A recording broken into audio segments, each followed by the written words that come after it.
우리 함께 봉독합니다. 부살렐이 조각목으로 궤를 만들었으니 길이가 2규빗 반, 너비가 1규빗 반, 높이가 1규빗 반이며 순금으로 안팎을 싸고 밑쪽 가장자리로 돌아가며 금태를 만들었으며 금고리 넷을 부어 만들어 네 발에 닿았으니 곧 이쪽에 2고리요 저쪽에 2고리이며 조각목으로 채를 만들어 금으로 싸고 순금으로 속죄소를 만들었으니 길이가 2규빗 반, 너비가 1규빗 반이며 금으로 그룹들을 속죄소 양쪽에 쳐서 만들었으되 한 그룹은 이쪽 끝에 한 그룹은 저쪽 끝에 그 속죄소와 한 덩이로 그 양쪽에 만들었으니 그룹들이 그 날개를 높이 펴서 그 날개로 속죄소를 덮었으며 그 얼굴은 서로 대하여 속죄소를 향하였더라. 그가 또 조각목으로 상을 만들었으니 길이가 2규빗, 너비가 2규빗, 높이가 1규빗 반이며 순금으로 싸고 위쪽 가장자리로 돌아가며 금태를 둘렀으며 그 주위에 손바닥 넓이만한 턱을 만들고 그 턱 주위에 금으로 태를 만들었고 상을 위하여 금고리 넷을 부어 만들어 네 발 위에 네 모퉁이에 달았으니 그 고리가 턱 곁에 있어서 상을 매는 채를 꿰게 하였으며 또 조각목으로 상을 맬 채를 만들어 금으로 쌌으며 상 위에 기구 곧 대접과 숟가락과 잔과 따르는 병을 순금으로 만들었더라. 아멘. 아멘.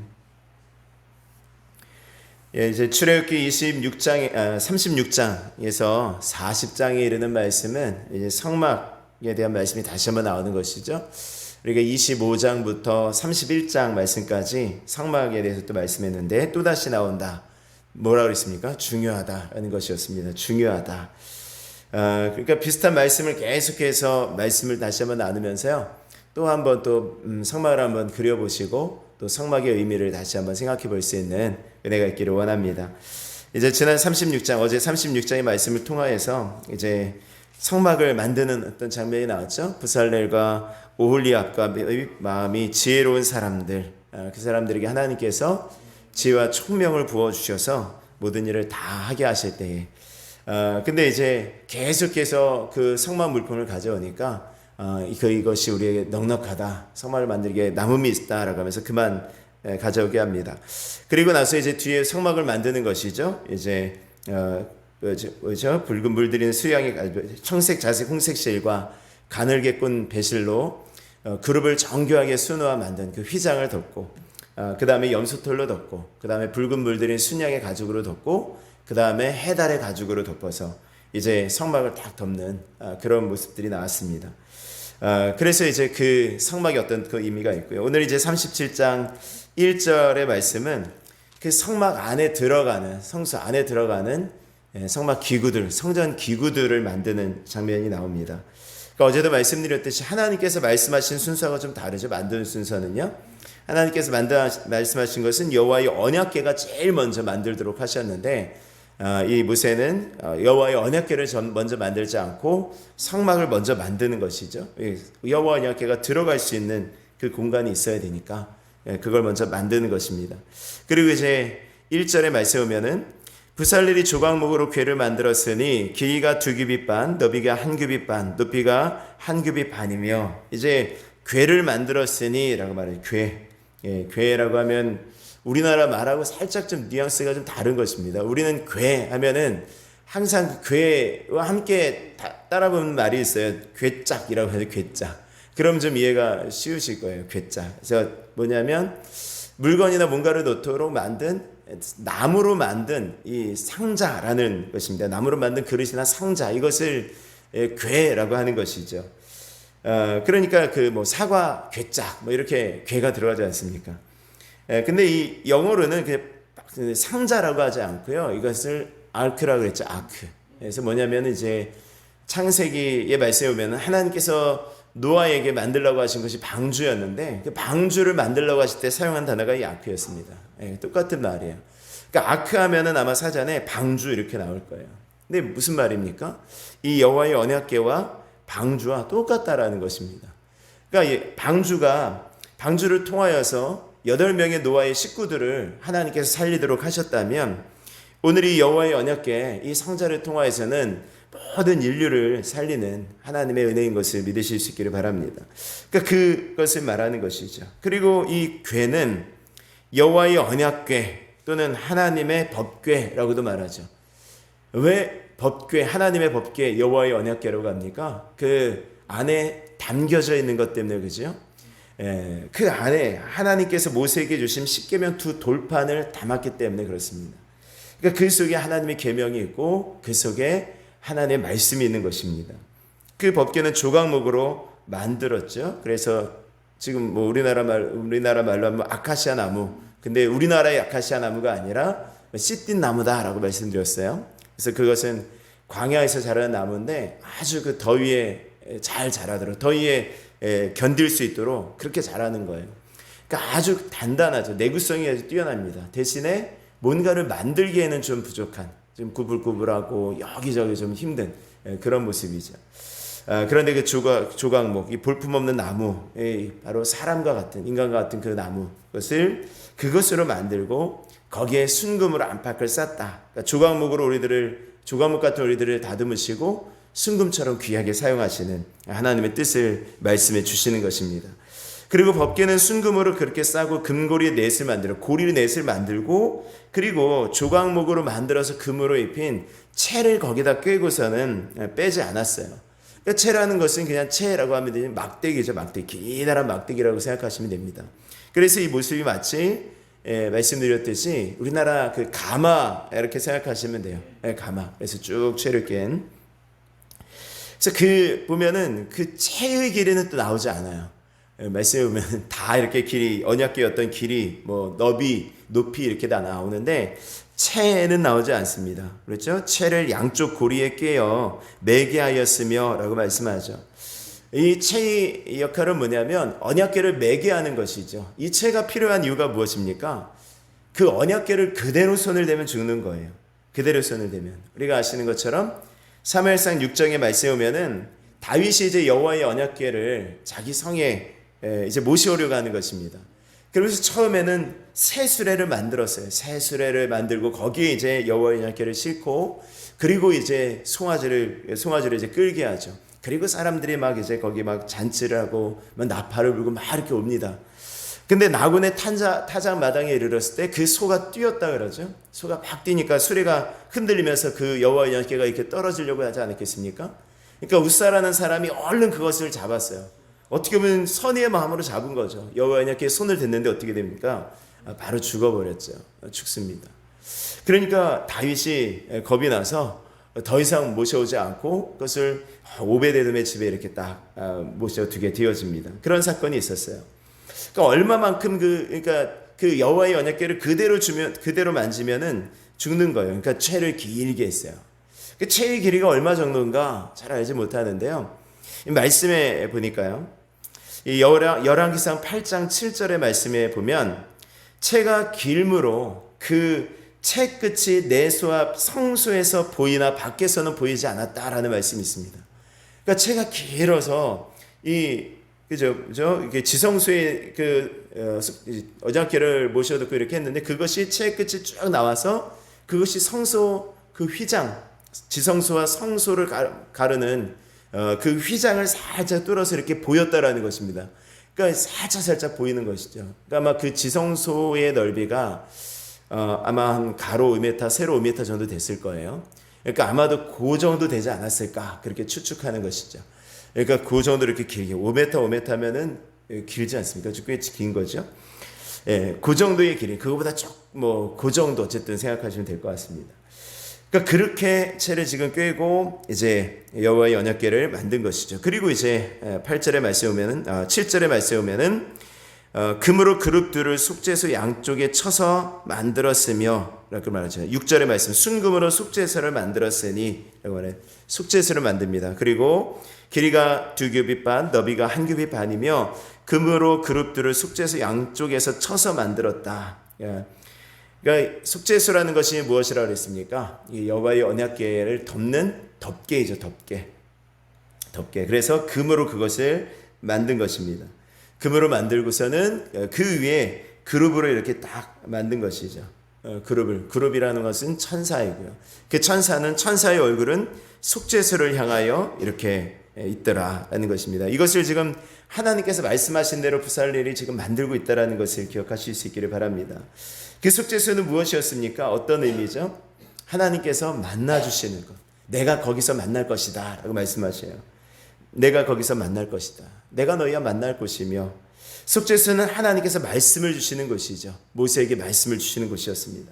속죄소는 모든 율법을 덮어버리시겠다라는 것입니다. 그러니까 그 속죄소가 율법 위에 있잖아요. 하나님의 그 주신 십계명 돌판 그 위를 덮는 것이 이 속죄소인 것입니다. 하나님의 엄중한 율법을 은혜로 덮는 것이죠. 그것이 속죄소였습니다. 그래서 속죄소를 다른 말로 시은좌라고 했죠. 시은좌, 은혜를 베푸는 자리라는 것이고, 히브리서의 말씀에 보면은 은혜의 보좌 이렇게 말씀을 하시는 것입니다.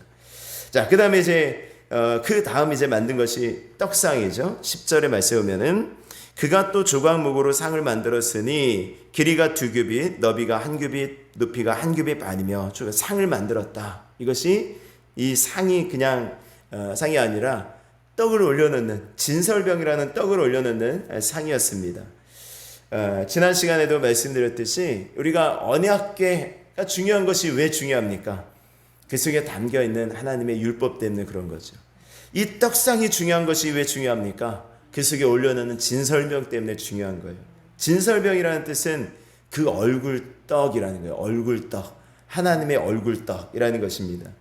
그러니까 이 떡의 의미가 예수 그리스도였고 예수 그리스도의 말씀이라고 했습니다. 그리고 이제 말씀에 오면은 12절 말씀에 오면은 그 주위에 손바닥 넓이만한 턱을 만들었다, 이렇게 올라가는 이렇게 턱을 만들었다라는 것이죠. 왜 턱을 만들었을까? 이 떡이 떨어지지 않도록. 그러니까 하나님의 말씀이 하나라도 땅에 떨어지지 않도록 하나님께서 이렇게 턱을 만들도록 하셨다라는 것입니다. 그 떡은 매 안식일마다 갈았어야 되고 항상 이 상 앞에 있어야 됐죠. 그 상 위에 올려져 있어야 되는 것입니다. 그것이 이제 오늘 상이었고요. 그리고 만든 것이 등잔대였습니다. 등잔대. 17절 말씀에 보면은 그가 또 순금으로 등잔대를 만들되 그것을 쳐서 만들었으니 그 밑판과 줄기와 잔과 꽃받침과 꽃이 그것과 한 덩이를 되었고, 그래서 등잔대의 모습 생각나시죠? 7 촛대, 이렇게 7가지가 있는 그 촛대였습니다. 등잔대는 순금으로 만드는데요, 무언가를 금속으로 무언가를 만드는, 특별히 금으로 무언가를 만드는 방법은 크게 2가지가 있어요. 하나는 그것을 녹여서, 부어서 녹여가지고 어떤 틀에 부어서 만들든가, 또 하나는 그것을 느려서, 순금은 이렇게 잘 하면 늘어나지 않습니까? 계속해서 치면은 그건 느려서 쳐서 만들든가. 근데 어떤 게 더 좀 쉬웠을까요? 녹여서 만드는 게 더 쉽죠. 그러니까 부어 만드는 것이 더 쉬운 거예요. 그러니까 하나님께서는 부어 만든 것을 싫어하시더라고요. 부어 만들지 말라. 형상을 부어 만들지 말라. 왜냐하면 부어 만든 것이 저희 우상을 숭배할 때 그렇게 부어 만들었다라는 것이죠. 그러니까 하나님께서는 부어 만들지 말고 그것을 망치로 쳐서 만들라. 엄청난 기술이 필요했을 거예요. 망치로 쳐가지고 하나하나 그것에 그냥 이렇게 뭐 내가 네모나게 피는 것도 아니고 그것에 또 뭐죠? 모양을 만들잖아요. 밑판과 줄기와 꽃받침과 꽃이 그것을 한 덩이로 이것을 쳐서 만들었어요. 야, 정말 대단하다는 말밖에 나오지 않는 것이 정말 엄청난 거죠. 예전에 분들은 그런 장인들이 많았던 것 같아요. 예전에 유물들 보면은 지금 우리가 따라가지 못하는 그런 부분들이 많잖아요. 정말 그 하나하나가 다 그냥 정말 예술 작품이잖아요. 그러니까 이런 부분들을 참 쳐서 만드는 것입니다. 쳐서 만들었죠. 그리고 한 덩이로 쳐서 만들었다라는 것이 어떤 의미라고 그랬습니까? 한 덩이를 쳐서 만들었다. 그래서 그것이 연결되어지도록 했다라는 것입니다. 연결되어지도록. 바로 우리가 믿음의 한 공동체다라는 것입니다. 공동체 안에서 하나 되어져 간다라는 것을 의미하는 것이라고 말씀드렸습니다. 우리는 각각 다른 존재가 아니라 한 믿음 안에서 한 성전을 이뤄가는 믿음의 공동체요, 유기체인 것을 믿으시기를 바랍니다. 자, 역시 등잔대에서 또 중요한 것이 있죠. 이게 뭡니까? 빛입니다. 빛. 그 등잔대를 만든 이유는 빛이죠. 그 빛을 바라는 것이죠. 양주에 가면은 조명박물관이라는 곳이 있어요. 한번 이제 아이들 데리고 찾아가 볼 만한 곳인데요. 제가 거기서 이제 아이들을 데리고 갔는데 거기서 막 정말 이제 조명에 대해서 쫙 나와요. 무슨 필립슨가 어떤 그 조명 회사에서 만든 곳이에요. 그러다 보니까 자기들 어떤 제품 선전하고 뭐 이런 곳이기도 한데 되게 잘 만들어 놨더라고요. 그래서 조명에 따라서 어떻게 달라지는지 막 이렇게 하는데, 그것에 제가 기억에 남는 게 옛날 시대부터 해가지고 조명의 변천사 이렇게 쭉 전시를 했어요. 근데 등잔대를 이렇게 전시를 해놨더라고요. 등잔대, 촛대 같은 거. 정말 그 우리가 생각하는 촛대와는 차원이 다르요. 우리는 그냥 촛대 하면 그냥 뭐 이거 이런 모양 아닙니까? 근데 촛대를 정말 뭐 예술 작품으로 만들어 놨어요. 뭐 사람 모양으로도 만들고 짐승 모양으로 만들고 정말 희한한 모양으로 만들어서 다 이렇게 만들었더라고요. 제가 그 모습 보면서 그 밑에 이것이 주로 이 귀족들, 이렇게 좀 잘 사는 사람들에게 사용했던 촛대다라는 그런 어떤 설명들을 보면서 촛대 하나에도 빈부의 격차가 있었겠구나. 이들이 자기들이 좀 더 너희들 저희 가난한 사람들과 부자였던 차이를 둘 수 있는 것이 드는 것이 그 가운데 하나가 또 촛대였겠구나라는 생각이 들더라고요. 지금 보면은 그거 그냥 뭐 쓰지도 않을 거예요, 사실은. 근데 그거를 정말 하늘에 놓고 이렇게 뭔가 장식품으로 만들어 놨다라는 것이 되게 좀 기억에 남았습니다. 촛대에서 중요한 것은 무엇입니까? 결국은 빛이죠. 그 속에 촛대로 해서 불이 다 비치는 것 아니겠습니까? 오늘 이 등잔대에서 중요한 것이 빛입니다. 빛. 빛은 바로 그리스도 예수이신 것이죠. 예수 그리스도의 빛으로 비치는 것입니다. 이 성소 안에 유일한 빛이 바로 이 등잔대에서 뿜어져 나오는 이 빛이었습니다. 그 빛이 바로 예수 그리스도의 빛인 것을 믿으시기를 바랍니다. 이 세상의 빛도 마찬가지죠. 아무리 뭐 환하다고 할지라도 진정한 빛은 예수 그리스도이시고요. 예수 그리스도를 보지 못하는 사람이 정말 실명한 사람인 거죠. 우리는 앞을 보지 못하는 사람들을 우리 예전에는 뭐 소경 이렇게도 말했지만 실명했다라고 말했어요. 실명했다. 사실은 뭐 과학적으로도 아이들을 가르치다 보면은 우리가 보여지는 것이 빛을 통해서 반사되는 빛을 본다라고 하잖아요. 그러니까 우리가 똑같습니다. 우리가 모든 보는 것들이 빛 대신 예수 그리스도를 통하여 보지 않으면 실명한 것입니다. 빛인 것이죠. 그 다음 부살렐이 만든 것이 무엇입니까? 분향단이죠. 25절 이하의 말씀에 보면은 그가 또 조각목으로 분향할 제단을 만들었으니 길이는 한 규빗이요 너비도 한 규빗이라 네모가 반듯하고 높이는 두 규빗이며 그 뿔들이 제단과 연결되어 있으며, 여러분들이 분향단의 모습과 앞에 번제단의 모습과 비슷하다라고 뿔이 있다라는 것이 좀 비슷하다고 했어요. 그런데 번제단과 분향단이 비슷하다고 해서 그 분향단에서 번제를 드리거나 또 곡식으로 뭐 이렇게 제사를 드리는 소제를 드릴 수 없었다라는 것입니다. 거기서는 하나님께서 지정하신 대로 만든, 법대로 만든 그 향만 피울 수 있는 곳이 바로 분향단이었습니다. 이 분향단에서 피어나는 그 향의 의미는 무엇이었습니까? 기도였죠. 성도들의 기도. 그래서 우리가 드리는 이 기도가 향기로운 향기가 되어서 우리 하나님 앞에 올라가는 것임을 믿으실 수 있기를 바랍니다. 오늘 이 새벽 우리들의 기도가 그렇게 올라가는 거예요. 하나님 앞에 향기로 올라갑니다. 그래서 하나님께서 그것을 받으시는 거죠. 오늘 우리가 이 분향단에서 피어나는 이 향처럼 우리가 기도함으로 우리 기도가 하나님 분향단의 향같이 되어지는 은혜가 있기를 주의 이름으로 축원합니다. 오늘 성수에 들어가는 성전 기구 이것들을 다시 한번 살펴보았습니다. 이제 여호와의 언약궤, 속죄의 소, 그리고 저기 등잔대, 떡상, 그리고 분향단 이렇게 말씀을 나눴는데, 또 말씀의 은혜를 기억하시면서 오늘 새벽 함께 기도하시며 우리 하나님 앞에 나아가실 수 있기를 바랍니다. 우리 찬송 드리시고 우리 기도하겠습니다. 우리 찬송은